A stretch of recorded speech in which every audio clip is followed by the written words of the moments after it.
Okay, geometry, welcome back for lesson 9-3. Today we're going to be doing our next transformation, which is actually called a reflection. So we're going to be performing reflections today and identifying what's called reflectional symmetry. So open up to page 112 and we're going to go ahead and get started. So we're back here with Mr. Scott. Mr. Scott plans another transformation for the marching Cougars. The sign of the y coordinate for each marcher is going to change from positive to negative. So we have Maria here at the point 2, 4. So what that means is Maria's new placement then is going to be at 2, -4. So what he did is he took that point and he changed the y coordinate to negative. Okay, so this type of transformation is called a reflection. Reflections are sometimes called flips because the figure is flipped like a pancake. So let me just kind of explain that more in these kind of terms.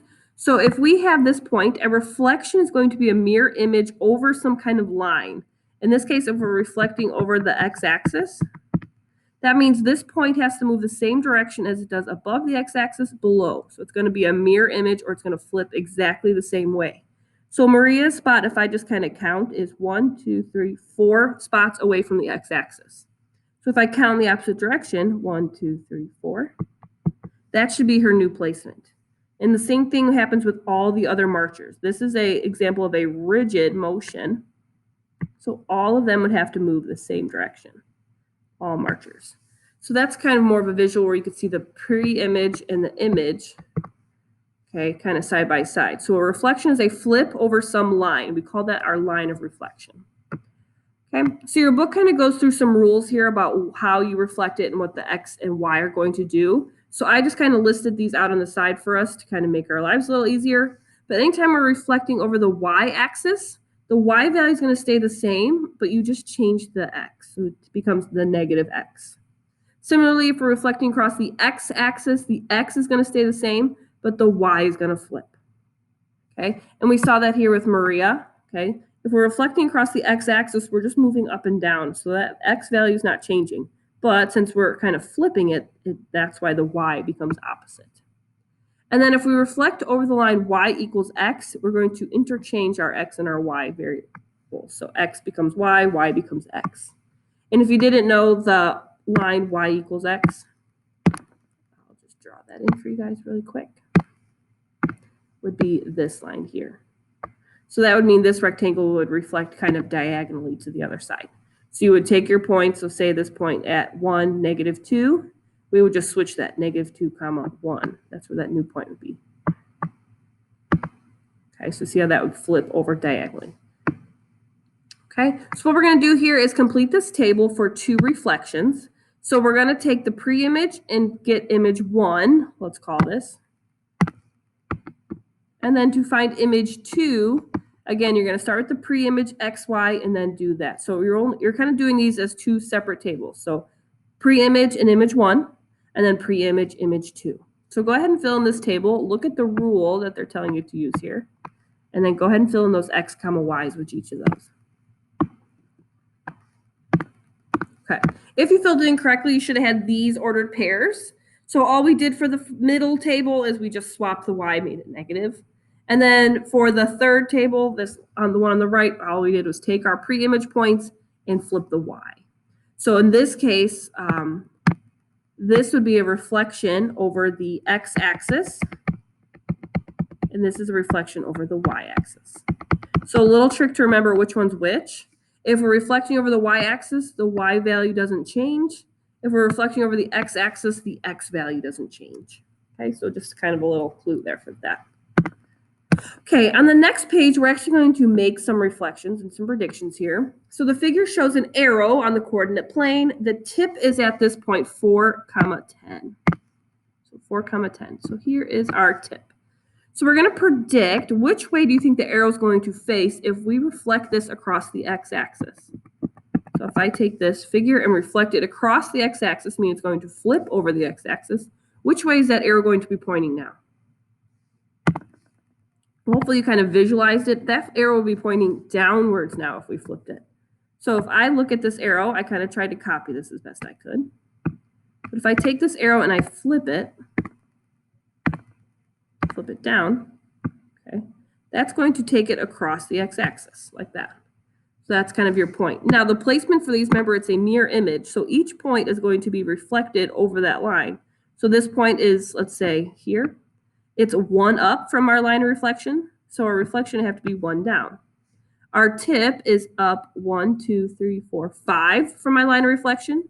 So from that x-axis, if I count 1, 2, 3, 4, 5 in the downward direction, that's where your point should be. So again, it's a mirror image. It's the same distance away from the line of reflection for each image, the pre-image and your image. Okay, so in the next one, what we're going to do is take our problem, and we're going to predict what happens if I take my pre-image and reflect it over my y-axis now. Which way do you think that arrow is going to be facing, upwards or downwards? Okay, so let's kind of try this out here. Maybe I'll make this one blue. Okay, if I take this arrow and I reflect it over the y-axis, it's going to reflect kind of left to right. So if I flip it left, right, you can kind of tell it didn't even look like it changed much, but it technically did. This is just flipping kind of this point, and then maybe I'll mark it here. It's flipping this point to this point to this point. So even though it's flipped, it's still going to be in the upward direction. Okay. All right, so what they want us to do is to draw on those reflections, but I've kind of already done that, so I think we'll skip that part. And let's just jump to the next page here. So it says, Mr. Scott arranges the tuba players in an arrow formation shown below. Okay, so then the tuba player undergoes a reflection that is described by this function. So this is kind of hard to read, but here's our function here. So the best way I can tell you to kind of figure out what's that saying is let's just pick some points and we'll plug them into this function and see kind of what happens. So I'm going to pick some points on here, maybe here, 2, 4. And this point, 2, 6. I'll pick the point of my arrow, 4, 5. And then maybe one more. I'm going to pick 0, 5, this point here. So I just picked points that are kind of on a nice spot there. That'll be easy for me to plug in. So according to this function, our points are going to shift like this. X, or 8 minus x, y. So that means the y isn't going to change in any of these. But my x's will. They're going to become 8 minus that number. So in this case, if I have 8 minus 2, that gives me a 6. 8 minus 2 is 6. 8 minus 4 is 4, right? And then 8 minus 0 is 8. So let's plot these now. 6, 4, 6, 6, 4, 5, and 8, 5. So we're kind of like this picture. So there's my arrow if I plotted those points. So again, all I did was take the function and kind of guess and check by plugging points in there. But if we look at this now, we can see that it flipped, right? There is a reflection there. So I'm going to have you guys draw in that line of reflection and then identify what that line is. So take a second. Where is that line of reflection? Okay, so if I draw that in, our line of reflection is right here. It's where the mirror image starts. Okay, so that would be at the x equals line because it's a vertical line passing through the x-axis at the value 4. So that's my line of reflection. Okay, so in this case, that point, that 4, 5, if we notice, it's the same point because it's on the line of reflection. So it doesn't actually change, but everything else flipped exactly the same amount over from the other picture. Okay. We're going to skip the next page. We're not going to really talk about how to do this technology, but I want to really quick talk about the notation so you can recognize it in the future. I don't know if we're going to do these questions though, but reflection is a transformation that maps P to P prime across the line L.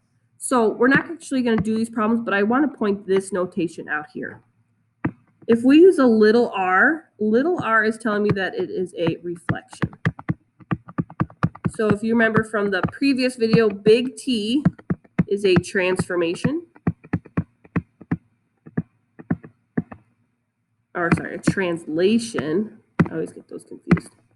Big T is a translation, meaning it just shifts left, right, up, or down. Okay, little r is telling you of a reflection. So the way we read this is it's a reflection over the line L at point P.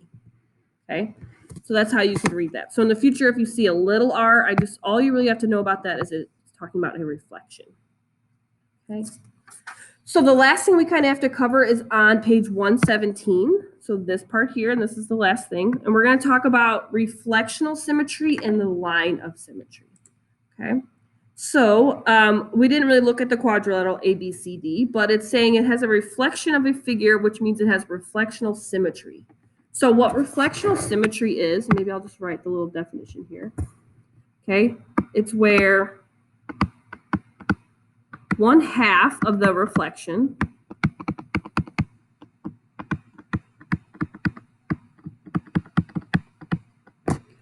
is the reflection of the other half.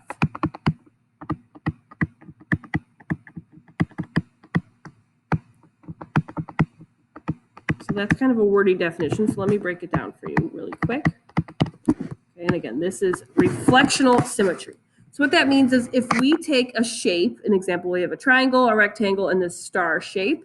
If we take that shape to see where it has reflectional symmetry, it means if I was to take this shape and kind of fold it in half, you would want the kind of all the ends to kind of meet up with each other. So basically it's a way of cutting it in half, so that way 1/2 is the exact same as the other half. So for example, if I look at this triangle, draw all lines of symmetry, this would be a line of symmetry. Because if I folded this triangle corner to corner, if I folded this corner over to this corner, they would make one picture. So each kind of half is exactly the same.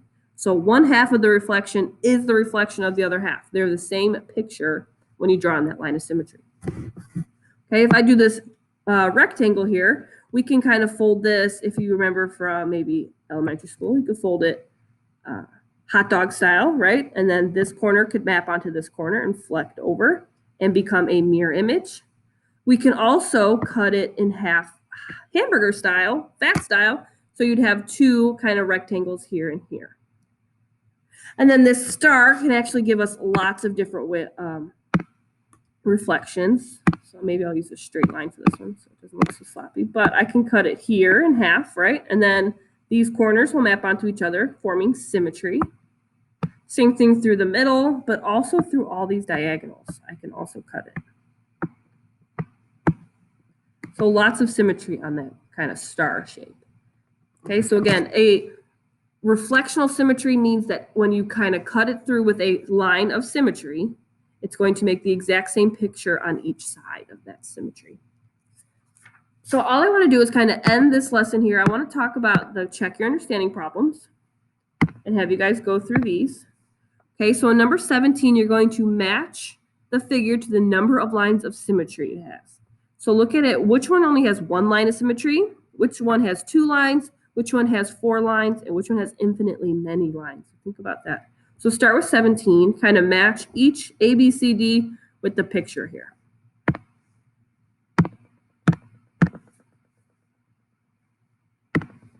Okay, if you did it correctly, you should have had stuff like this. So in A, the isosceles triangle has 1 line of symmetry. If you cut this down, it can only be cut in half vertically from the vertex point. Okay, if I try to cut it any other way, maybe I'll draw this in for you. So if I did this, it's symmetric on both sides. But if I take this line and I draw it, say, from a different vertex like this, see how this kind of top half is bigger than the bottom half. So it would not be symmetrical there. So this one only had 1 line of symmetry. Okay, let's see, the rhombus. The rhombus had 2 lines because I can take this and I can cut it in half vertically. We can also take that rhombus and we can cut it in half going horizontally also. Okay, the square, okay, has 4 lines of symmetry because we can go hamburger style, hot dog style, but since it's a square with even parts, we can also go diagonal. I can fold this corner to that corner. And then the circle's one that has infinitely many because no matter how I cut this circle in half, it's always going to be the exact same picture on each side. Okay, So the circle, since it doesn't really have any corners, that helps with that. All right, last two questions, 18 and 19. The figure shows a scalene triangle ABC, which by definition has three unequal sides. Point D is on the line AC, and BD is perpendicular to AC. Why is BD not a line of symmetry? So look at this picture. They're saying this line BD, they're cutting that. Why is that not a line of symmetry?